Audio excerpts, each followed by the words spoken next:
Jumat 19 November pukul 8 malam live di Kompas TV.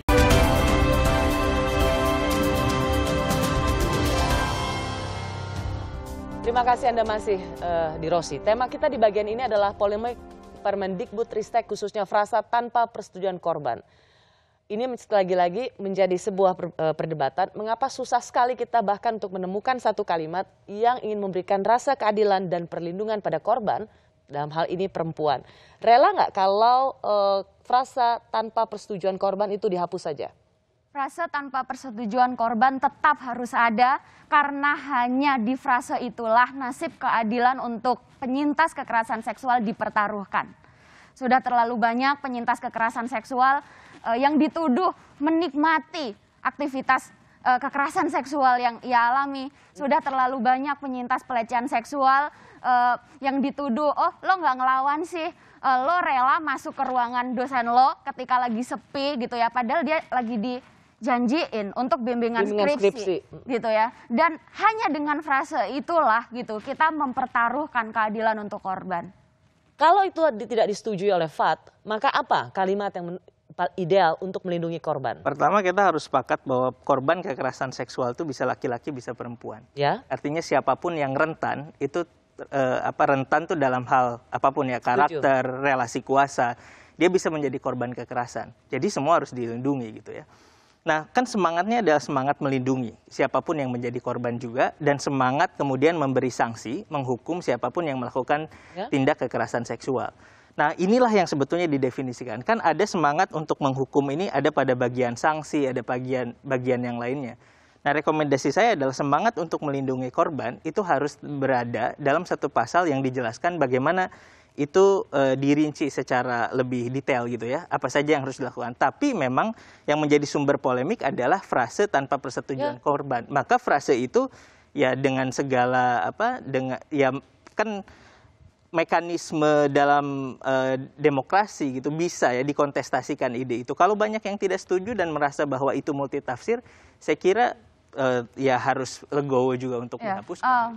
Kak Rosi, saya mungkin perlu memberikan penjelasan bahwa ada banyak yang bilang bahwa Permendikbudristek nomor 30 tahun 2021 ini produk yang ujuk-ujuk gitu ya. Padahal tidak benar gini, prosesnya itu ada 2 tahun dan melibatkan lebih dari 300 jaringan yang terdiri dari 3 elemen, yaitu jaringan masyarakat sipil, jaringan organisasi disabilitas, dan juga jaringan organisasi lintas iman. Jadi 300 jaringan lebih. Dan juga sebetulnya dari pihak perguruan tinggi di Indonesia itu sudah melibatkan akademisi atau skolarnya, melibatkan tenaga pendidik atau tendiknya, dan juga melibatkan mahasiswa. Jadi kalau ada yang merasa tidak diajak bicara, menurut Anda itu tidak ada basisnya? Ya faktanya, seharusnya faktanya bisa kita dilihat Mas di daftar hadirnya, ada di jaringan organisasi lintas iman. Misalnya ada pernyataan dari Ketua Majelis Hukum dan HAM Aisyah bahwa Aisyah itu dilibatkan di masa-masa akhir gitu ya, bahkan ketika draft Permendikbud 30 ini sudah ada di Kementerian Hukum dan HAM. Aisyah memberikan masukan, memberikan rekomendasi, tetapi ketika disahkan tanggal 31 Agustus 2021, dari draft awal itu nyaris tidak ada yang berubah. Ini kan menjadi sumber keberatan.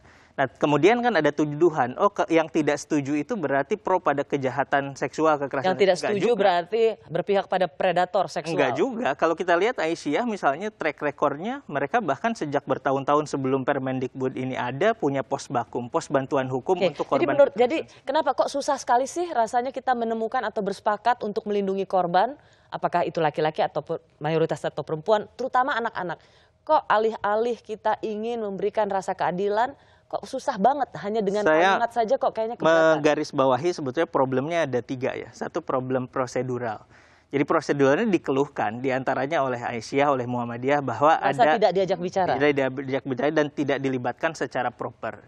Bahwa itu ada masalah, ada masalah. Yang kedua, problem substansial. Orang kemudian merasa bahwa kata atau frasa tanpa persetujuan korban itu multitafsir, rentan ditafsirkan berbeda, kemudian seolah-olah bahwa itu diperbolehkan oleh Permendikbud ini, harus diakui bahwa itu multitafsir, dan iya. Yang ketiga problem sosialisasi. Dalam sosialisasinya kan jadinya berdebat ini jadi kayak eksklusif demokrasi, nggak inklusif demokrasi. Boleh dong orang tidak setuju. Ya, Mas, tapi by the way gitu ya, sebetulnya ketika menulis bahwa Kemdikbudristek ini seolah-olah atau akan melegalisasi perzinahan itu, nggak ada, menurut saya gini, itu tetap tuduhan serius kepada Kemdikbudristek gitu. Karena kata melegalkan itu kan berarti memberikan izin kepada perzinahan, itu sesuatu yang tidak mungkin. Itu tuduhan serius ya kepada Kementerian Pendidikan gitu. Jadi terus kemudian sekali lagi kita tetap bagaimana Anda memberikan argumentasi ini semata-mata untuk melindungi korban kekerasan seksual, bukan untuk membuka pintu pada seks bebas atau perzinahan di kalangan kampus? Relasi kuasa itu terlalu timpang, terlalu berat ketika kita bicara kasus kekerasan seksual. Seorang dekan misalnya yang menjadi terduga pelaku kekerasan seksual, dia dengan gampang gitu menyewa kuasa hukum, kemudian menuntut penyintas gitu ya, kemudian menebarkan gosip-gosip yang tidak benar gitu. Oh, bahwa dia emang mahasiswinya ini murahan. Kalau Fat memberikan solusi, gunakan kata lain, diperjelas aja yang melindungi korban. Jadi nggak usah pakai tanpa persetujuan korban. Ada jalan tengah? Tidak bisa, Mas. Karena selama ini yang dilakukan oleh aparat penegak hukum, ini kita tidak hanya berbicara tentang substansi hukum, tetapi kita juga berbicara tentang struktur hukum dan budaya hukum yang ada di Indonesia. Substansi hukum tentang perlindungan korban kekerasan seksual kita bermasalah, struktur hukum kita bermasalah. Kalau di kasus Luhut Timur bahkan PTP 2 aja bermasalah. Saya mau tanya satu hal, tapi boleh nggak kalau ada pihak, termasuk kelompok masyarakat sipil, tokoh maupun masyarakat umum yang tidak setuju dan merasa bahwa ini multitafsir, boleh nggak?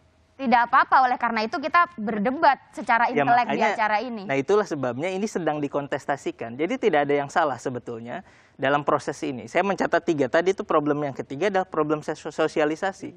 Ketika Permendikbud ini disosialisasikan, jangan membawa ini menjadi demokrasi yang eksklusif, bahwa kan penumpang gelapnya jadi banyak. Karena kalau kita lihat BEM, mahasiswa sendiri mereka sangat mendukung dengan Permendikbud ini. Saya lihat yang dimaksud penumpang gelap itu sebetulnya siapa? Karena sebelumnya sebelum sosialisasi juga sudah ada uji publik di banyak kota. Ya, penumpang gelap itu bisa dua-duanya.